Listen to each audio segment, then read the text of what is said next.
What's up, YouTube? Today I have a very special guest. He wields a guitar like Arn Anderson with a Glock. He's a WWE Hall of Famer, Jeff Jarrett. How's it going, man? My man, Malcolm, you're ready, aren't you? You're yes, ready. Sir. Yes, sir. I'm Snoop and Tupac over the right shoulder, so we're off to a good start. Yes, we are. Yes, we are. So, Mr. Jarrett, before we go ahead and get started, talk about some wrestling, I want to talk about something just a little bit different. I'm sure you haven't been asked before. So one thing that I always hear about, and I was doing my information or doing my research about you, and I figured out that you had a birthday in July, just like myself. One thing I'm always told is like, oh, Malcolm, you have this personality trait and this personality trait because you're a Cancer. And so apparently we both have the same zodiac sign. So I wanted to see if you actually have the same characteristics that your zodiac sign might say you have. And that means you would be loyal, protective, caring, or possibly oversensitive. So which one of those categories do you feel like you actually belong in within that zodiac sign? I think I just checked every box.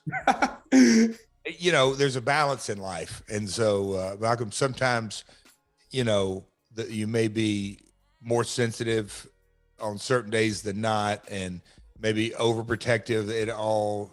That's interesting. I've never, you know, complete transparency, I've never been into the zodiac signs too much and horoscopes and all that kind of stuff, but I know there people are that live and die by that, and the moon and the stars and all that kind of stuff. Let me ask you, do you believe in the full moon sort of effect that ERs and, you know, just a little bit more craziness on full moons? I'm going to be honest with you. I'm in college right now. So I actually just took an astronomy class last semester. So we kind of learned about all this kind of information. So am I necessarily a believer of it? Not necessarily, but I can understand why some people might be. Well, and see, so we've really taken a hard left already. But the full moon, I was skeptical of that, but without a doubt, being around wrestling events for 35 years, if something goes down that's just a little off kilter, all of a sudden you go, oh, wow, it was a full moon last night. It's a full moon tonight.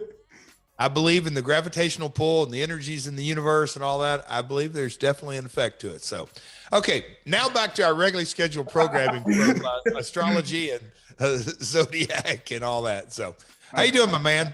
I'm doing good. I told you this would be a question you probably weren't asked before. It's about zodiac signs, but let's go ahead. Let's talk about some wrestling, man. So it's Royal Rumble season, so I want to go ahead and just jump straight into it. 2019, you had a big shock return, a big surprise entering into the Royal Rumble. What was the story of you going into that match? Because no one knew you were going to be there, but like people also knew like, oh, this is a Hall of Famer showing up. He got the guitar. He's cracking the lines with it. What was the story of it?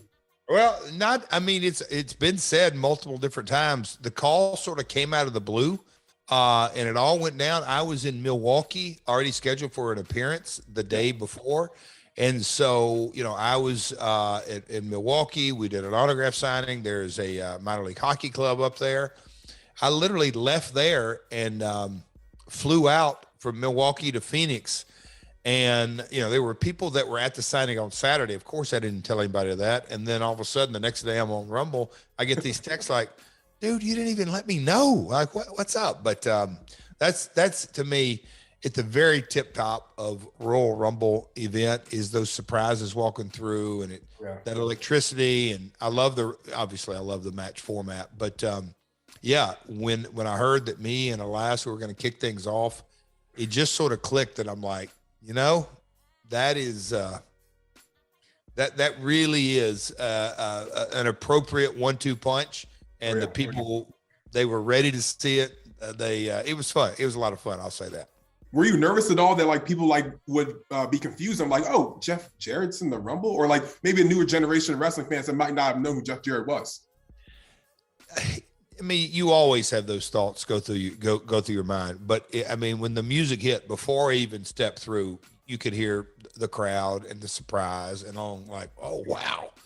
So you know, you always kind of have fleeting thoughts, but it's all good, man. A lot of fun.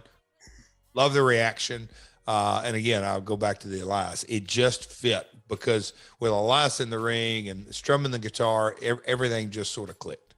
Definitely, and you're no secret to having a lot of different type of surprise returns and surprise debuts. You showed up in GCW recently, and I was a little hurt by it. I can't lie, because I'm a huge Jeff Jarrett fan. I've been a big fan since I was 11 when I found out about TNA. But like you hit Effy, and like I just love me some Effy. Why did you have to go after Effy, man? Why Effy? Well, I'll say this. Okay. I will answer that at the appropriate time, but some folks are referring to me as the last outlaw. So I think I'm going to let the last outlaw answer that at the appropriate time. But, you know, GCW, they've got an enormous event coming up in Hammerstein. It's a red hot independent promotion. They've had an underground swell going on for several years now. Effy is for sure a unique character. Oh, yeah.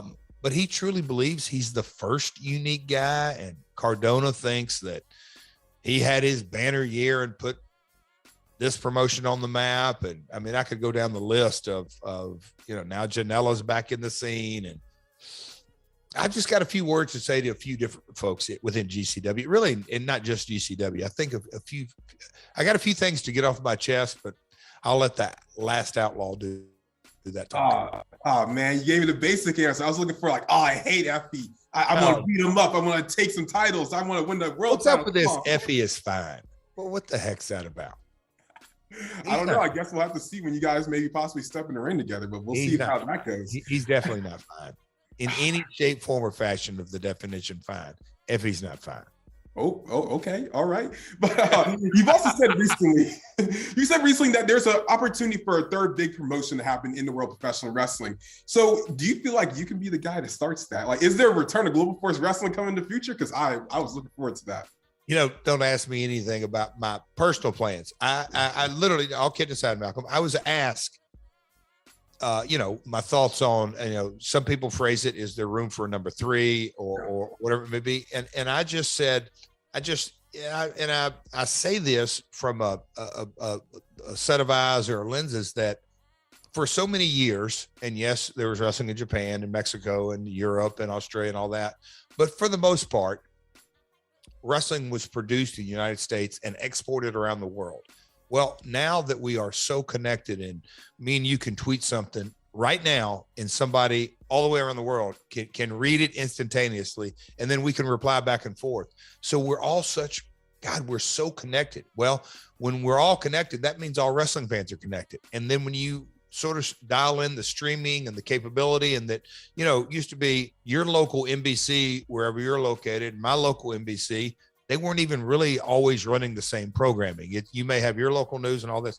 Now we can get on our phones on YouTube, and no matter where we're at in the world, we can watch the same program at the same time.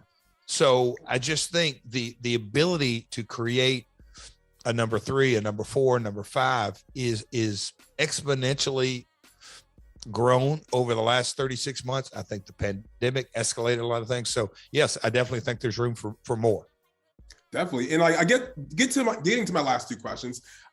You're a man that loves to spell. He loves to spell out your name all the time. I always have a problem where people try to spell out Malcolm, but they forget that second L right at the end. I'm always like, dude, have you ever heard of Malcolm X? You ever heard of Malcolm in the Middle? It all has that second L. Sure. Have you ever had trouble spelling someone's name in professional wrestling, or maybe pronouncing it? And which name was it?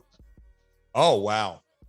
Pronouncing it for sure. Conrad gets on me all the time about I look, and we talked for 3 hours. So I said Tito Ortiz, and he said, "Did you say Titor?" I said, "No, I said Tito Ortiz." Anyway, so all the time, look, I got a hillbilly accent. I can't help it. But there are some names, and I always marveled at it's Jim Ross, Michael Cole, whoever it may be in wrestling, but those guys that call hockey, that may call a Russian player, Eastern Europe. And I'm just like, they roll it off the tongue.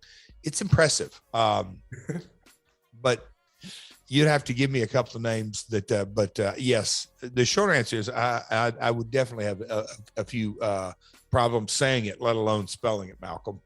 Definitely. And I guess getting to my last question, again, is Royal Rumble season. Who do you think is going to win the men and women's Royal Rumble? I'll leave that up to the armchair quarterbacks. The thing is that's what I think is really magical about this, Vince, is that at the end of this show, you're going to know, all right, that's our main event at Mania. That is really good, a creative juice for people to tune in. And look, I'm going to be in St. Louis Rumble weekend. Me and Eric Bischoff are doing a live show. You can go to jeffandericlive.com. That's right, jeffandericlive.com and get tickets. But look, we're going to be dialed in, and it's a great event. It's one of the 10 poles. It's the second biggest event of the year. I know SummerSlam's coming to my hometown in Nashville, and AEW's got their big four, but we're pumped, man. Go to jeffandericlive.com and get your tickets now. Definitely. So it sounds like, since you're going to be in town, that we could possibly see you in the Rumble too. So I'm getting excited. Look at you. You just stirring, man. You stirring. Oh, that's the goal, man. I'm stirring right now. But, Jeff, thank you for coming on. I really do appreciate it and be respectful of your time.